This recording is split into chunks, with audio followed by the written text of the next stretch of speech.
नमस्कार दोस्तों, tax of things के यूट्यूब चैनल पर आपका स्वागत है।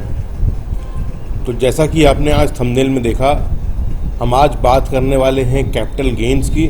और कैपिटल गेन्स में हम कैसे एंट्री करेंगे अपने आईटीआर के अंदर, आज हम यही डिस्कस करेंगे। आपके सामने स्क्रीन्स पर दिख रहा है कि मैंने कुछ सिनेरियोज बनाए हैं 1, 2, 3 और 4, 5 और 6। ये 6 सिनेरियो मैंने बनाए हैं। 1, 2 और 3 लॉन्ग टर्म हैं, 4, 5 और 6 शॉर्ट टर्म है।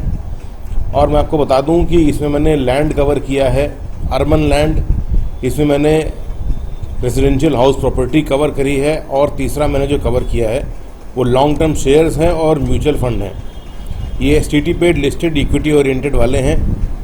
और शॉर्ट टर्म में भी मैंने वही चूज़ किया है।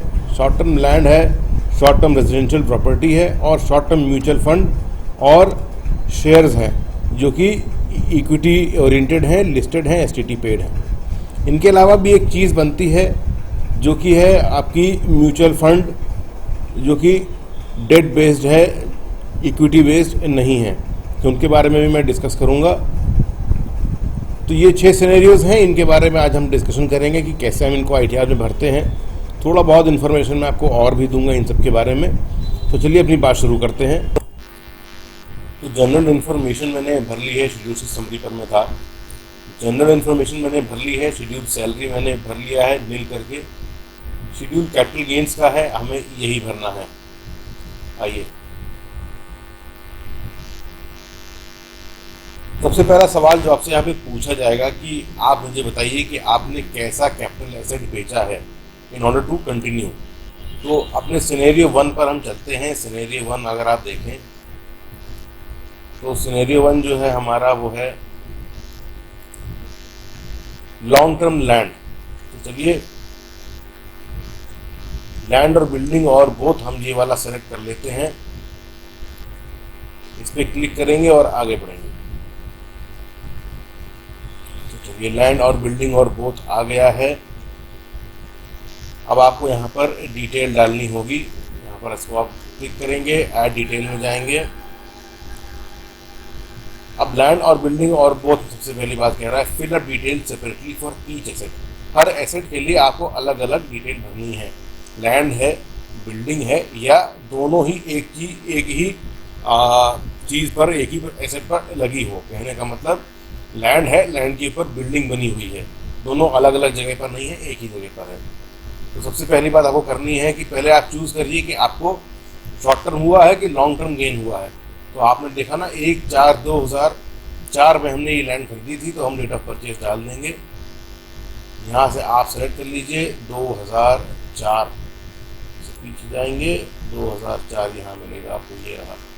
और अप्रैल में जाएंगे और ये सब मॉक डेटा है, मगर मैं आपको करके दिखाता हूँ कि आप कैसे भरेंगे। डेट ऑफ सेल है आपकी 1/1/2021, ठीक है। तो 1 जनवरी 2021 आपकी लॉन्ग टर्म होगी कैलकुलेटर। 201 महीने और 1 दिन, ये आपका बता दिया उसने कि लॉन्ग टर्म कैपिटल गेन है। हमने कहा ऐड। चलिए जी, full value of consideration received receivable. Full value of consideration received receivable का मतलब सेल प्रोसीड्स। ये बताइए कि आपको कितने की आपने वो लैंड बेची, आपको ये सेल डालना है यहाँ पर। चलिए, तो 1 करोड़ रुपए की हमने कहा कि हमने बेची है। ये हो गया आपका जी 1 करोड़ रुपए। Value of property as per stamp valuation authority. आप कहेंगे कि ये क्या चीज़ है? ये वो चीज़ है जिस पर जो आपका सर्किल रेट है। तो अगर आपका सर्किल रेट इससे कम है तो higher of the sale proceed और सर्किल रेट होता है। अगर आपकी सेल प्रोसीड्स कम है तो फिर स्टैम्प वैल्यूएशन अथॉरिटी या सर्किल रेट को हम मान लेते हैं कि वही हमारा सेल प्रोसीड्स है। ऐसा सेक्शन में लिखा गया है, आप सेक्शन भी पढ़ सकते हैं। तो value of property as per stamp valuation authority भी हम डाल देंगे 1 करोड़ रुपए कि जितनी इसकी स्टैम्प वैल्यू थी हमने उतने पर ही बेचा। चलिए, full value of consideration adopted as per section 50C। वो जो सेक्शन है स्टैम्प वैल्यूएशन अथॉरिटी का, वो सेक्शन 50C है, आप उसको पढ़ सकते हैं। मैंने आपको अभी जिस्ट बताया था। तो 1 करोड़ रुपया ये आ गया। Deductions under section 48 cost of acquisition. ये परचेज कॉस्ट है, कॉस्ट ऑफ एक्विजिशन। आपने वो खरीदी कितने में, डेट आप ऑलरेडी दे ही चुके हैं पीछे। हमने खरीदी थी 30 लाख रुपए में, चलिए 30 लाख रुपए में हमने ये खरीदी। आज की इसकी इंडेक्स्ड कॉस्ट अब आ गई 79 लाख रुपीज़, 91,150 रुपीज़। इंडेक्सेशन का इंडेक्स कॉस्ट का मतलब कि भारत सरकार हर साल के लिए एक इंडेक्सेशन पॉइंट जारी करती है कैपिटल गेन्स के लिए। इसका मतलब कि आपने जो 2004 की प्रॉपर्टी में 2004 में जब प्रॉपर्टी आपने खरीदी, उसकी आज की वैल्यू कितनी हो जाएगी, वो इंडेक्सेशन पॉइंट्स होते हैं, उसके हिसाब से हमें कैलकुलेट करना होता है। यहाँ पर ऑटोमेटिकली देखिए कैलकुलेट करके आ गया है कि कितना है। कॉस्ट ऑफ इम्प्रूवमेंट आपको अगला डालना होता है। कॉस्ट ऑफ इम्प्रूवमेंट का मतलब कि आपने उस प्रॉपर्टी के ऊपर कोई प्रॉपर्टी को बेहतरी करने के लिए कोई आपने इसमें खर्चा किया हो, तो यहाँ पर आपको डालना है। जैसे आपने लैंड खरीदी, तो लैंड पर आपने अगर गड्ढा वगैरह पटवाया था, जेसीबी चलवाई थी, उसकी बाउंड्री वगैरह करवाई, या उसमें मान लीजिए पेड़ लगे हुए थे तो आपने उसकी जड़ें निकलवाई हैं, तो वो सब कॉस्ट ऑफ इम्प्रूवमेंट होती है। प्रॉपर्टी की बेहतरी के लिए आपने जो पैसा खर्च किया उसको यहाँ पर डालना होता है। ऐड अनदर कर देंगे। कॉस्ट ऑफ इम्प्रूवमेंट हमने लिखा हुआ है 5 लाख रुपए, आपको बताना दिखाना ज़रूरी है। डेट है इसकी 1 अक्टूबर 2005 की, तो 1/10 ये लिखेगा नहीं,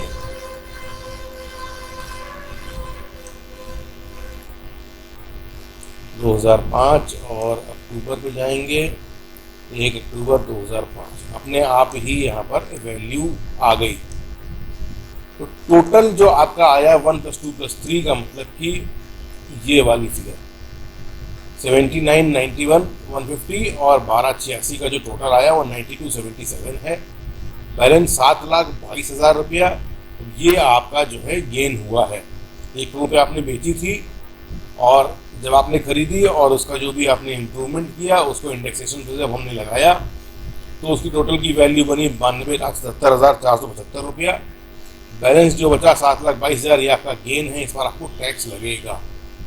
चलिए, अब जो लॉन्ग टर्म प्रॉपर्टी बेची जाती है अपार्ट फ्रॉम शेयर्स, उनकी टैक्सेशन होती है सेक्शन 112 के अंदर।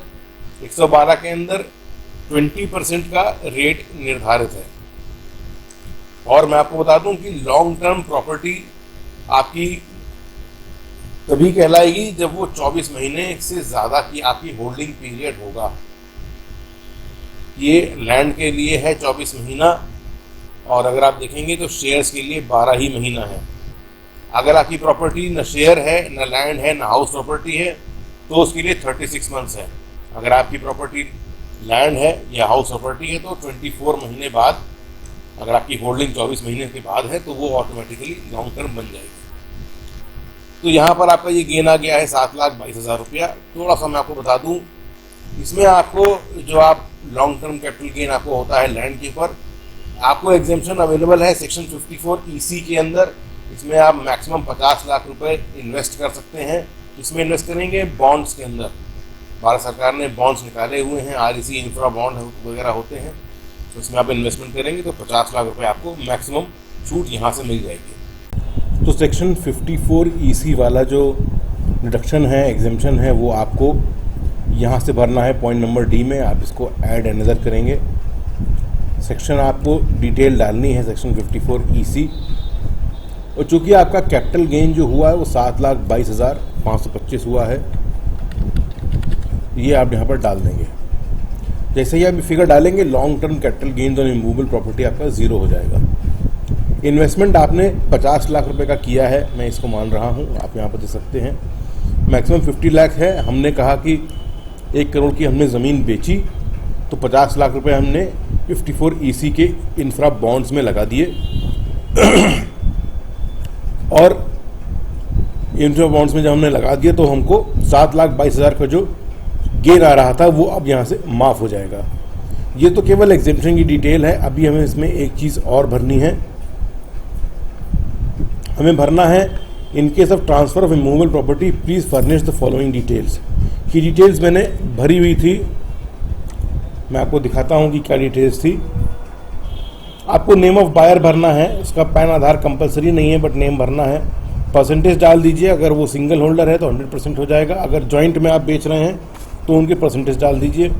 कितने की आपने बेची है आपको वो डाल देना है। यहाँ पर मैं इसको 1 करोड़ कर देता हूँ और उस प्रॉपर्टी का एड्रेस और पिन कोड डाल देना है, ये आपकी प्रॉपर्टी सेव हो जाएगी।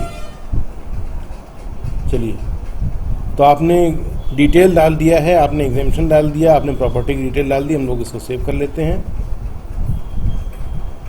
सेव करने के बाद नीचे अभी एक कॉलम हमको और भरना है।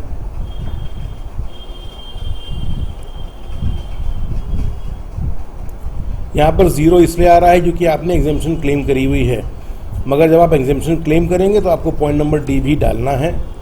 ये किस चीज़ के लिए है? ये एग्जेम्पशन के लिए है। डिटेल आप करेंगे तो आपको ये कहेगा कि please enter deduction detail 54 EC, क्योंकि आप कैपिटल गेन्स के शेड्यूल में ऑलरेडी भर करके आए हैं।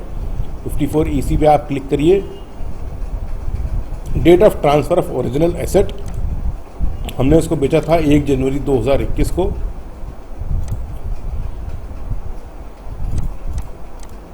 तो हम यहाँ भर देते हैं 1 जनवरी, और हम मान के चलते हैं कि जो डेट ऑफ इन्वेस्टमेंट था वो हमारा 1 फरवरी था। जनवरी में हमको पैसा मिला और फरवरी में हमने उसको इन्वेस्टमेंट कर दिया। हमने पूरा 50 लाख रुपए इन्वेस्ट किया था तो वो हो गया, और डिडक्शन हमने जो क्लेम करी थी 7,22,525 रुपये की। इसको करा दीजिए सेव। टोटल डिडक्शन क्लेम आपका आ गया 7,22,525। इसको आप कर दीजिए अब कंफर्म।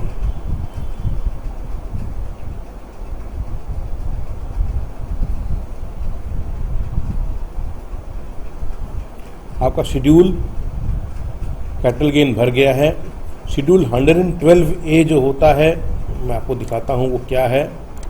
112A जो होता है वो सेक्शन आपका सिनेरियो 3 में कवर होगा। लॉन्ग टर्म शेयर्स जो कि STT पेड लिस्टेड है, म्यूचुअल फंड जो कि इक्विटी ओरिएंटेड है, उस पर ये वाला शेड्यूल लगेगा 112A वाला।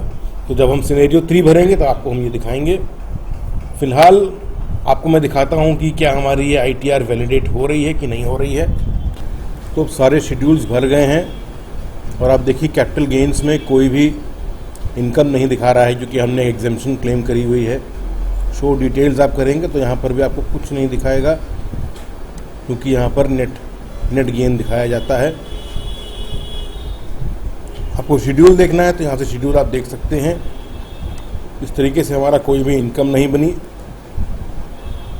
और अगर आप अपने टोटल इनकम के शेड्यूल्स के बाद TTI वाला इनकम देखेंगे, टैक्स लायबिलिटी वाला, तो आपको भी यहाँ दिखाएगा कि कोई टैक्स लायबिलिटी नहीं भरी है। रिटर्न को प्रीव्यू करके देखेंगे और प्रोसीड टू वैलिडेशन करेंगे। आप देखिए वैलिडेशन सक्सेसफुल, कोई भी एरर नहीं आया है। इस तरीके से आप अपना लॉन्ग टर्म कैपिटल गेन भर सकते हैं। अब हम चलेंगे लॉन्ग टर्म कैपिटल गेन के सिनेरियो नंबर 2 पे, long term residential house property, और इसके अंदर हम सेक्शन 54 वाला ये वाला जो है एग्जेम्पशन भी डालेंगे। 54 EC भी डाल सकते हैं, मगर हम ये वाला एग्जेम्पशन अब की बार डालेंगे। 54 EC आप देख चुके हैं।